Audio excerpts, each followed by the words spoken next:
¿Qué hay detrás de la solicitud de legalización del aborto? En Bolivia y alrededor del mundo existen grupos políticos y feministas que tienen por objetivo principal la legalización del aborto en los diferentes países. Estos están alcanzando su objetivo como muestra el mapa. En los países pintados de color verde, el aborto es permitido sin ninguna restricción. En los países pintados de amarillo, el aborto es legal, incluso por motivos socioeconómicos. En los países pintados de naranja, el aborto es legal por motivos de salud. Y en los países pintados de rojo, el aborto es prohibido o solo es permitido en caso que sea necesario para salvar la vida de la madre. En Bolivia, de acuerdo a esta información, el aborto es no punible por motivos de salud. Como menciona el Código Penal, capítulo 2, aborto, artículo 266, aborto impune. Cuando el aborto hubiere sido consecuencia de un delito de violación, rapto no seguido de matrimonio, estupro o incesto, no se aplicará sanción alguna, siempre que la acción penal hubiere sido iniciada. Tampoco será punible si el aborto hubiere sido practicado con el fin de evitar un peligro para la vida o la salud de la madre, y si este peligro no podía haber sido evitado por otros medios. En ambos casos, el aborto deberá ser practicado por un médico, con el consentimiento de la mujer y autorización judicial en su caso.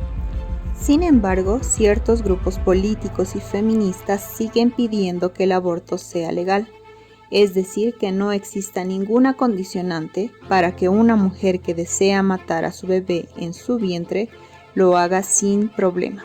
¿Pero por qué estos grupos luchan tanto por esta causa? ¿Qué existe detrás de esta solicitud? Dos de las principales causas son control poblacional y venta de órganos. Para corroborar esta información, primero debemos saber que las organizaciones que están detrás de esto son IPPF, OMS, IPAS, Mary Stops, entre otras. Ahora veamos este video, cómo surgió IPPF.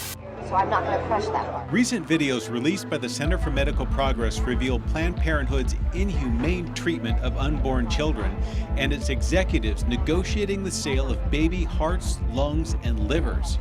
Another boy, another boy, boy. How did we get to this point? To understand present-day Planned Parenthood, we should understand Margaret Sanger, Planned Parenthood's founder and hero. Margaret Sanger was a big proponent of negative eugenics, which was the viewpoint that you should weed out unfit people from the bloodline. So that would be encouraging people not to procreate if they were unfit, feeble-minded, had any kind of mental illness, and that also included forced sterilization. Words like unfit and feeble-minded were used to describe not only the poor and mentally ill, but also to describe African Americans. Margaret Sanger stated that birth control is nothing more or less than the facilitation of the process of weeding out the unfit, of preventing the birth of defectives or of those who will become defectives. In 1921, Margaret Sanger founded the American Birth Control League. Its primary mission was to prevent uncontrolled procreation and establish a world program of birth control. She states, knowledge of birth control is essentially moral. Its general, though prudent practice, must lead to a higher individuality and ultimately to a cleaner.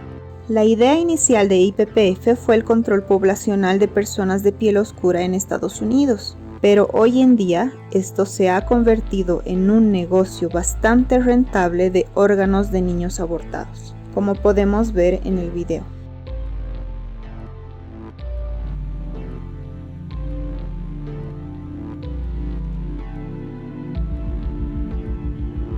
A lot of people want intact hearts these days because they're looking for specific nodes. Maybe testing. I was like, wow, I didn't even know. Good for them.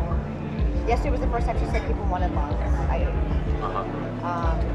And then, like I said, always as many intact livers as possible. People just want livers. People want lower extremities too, which that's simple. I mean, that's easy. I don't know what they're doing with it. I guess they want muscle. Yeah, a dime a dozen. Every provider has had patients who want to donate their tissue, and they absolutely want to accommodate it. They just want to do it in a way that is not perceived as this clinic is selling tissue, this clinic is making money off of this. Okay, so when you are or the authority is determining what that monetary Yes. So that it doesn't raise any question of this is what it's about. This is the main. What price range would you? You know, I'm going to throw a number out. I would say it's probably anywhere from $30 to $100, depending on the facility and what's involved. The $30 to $100 price, or that's per specimen that we're talking about, right? Yeah. Yes. How much of a difference can that actually make if you know what's expected or what we need versus? It makes a huge difference. I'd say a lot of people want liver, and for that reason, most providers put this case under ultrasound guidance, so they'll know where they're putting their forceps. And a rate-limiting step of the procedure is calvarium. Calvarium, the head is basically the biggest part. Most of the other stuff can come out intact. Right. It's very rare to have a patient that doesn't have enough dilation to evacuate all the other To bring the body cavity out intact and all that. So then you're just kind of cognizant of where you put your brassicas. You try to intentionally go above and below the thorax so that, we've been very good at getting hard, long liver because we know that, so I'm not going to crush that part. I'm going to basically crush below, I'm going to crush above, and I'm going to see that get out intact.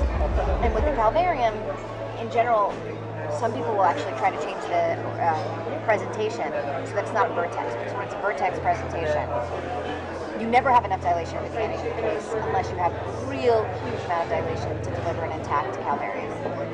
So if you do it starting from the breech presentation, there's dilation that happens as the case moves on, and often the last you can evacuate an intact calvarium at the end. So I mean, there are certainly steps that can be taken. So they can convert to breech, for example, at the start of the. Exactly. Under ultrasound guidance, they can just change them. Y ahora que conoces el verdadero objetivo de estas organizaciones a favor del aborto, legal, seguro y gratuito, ¿apoyarías estos movimientos?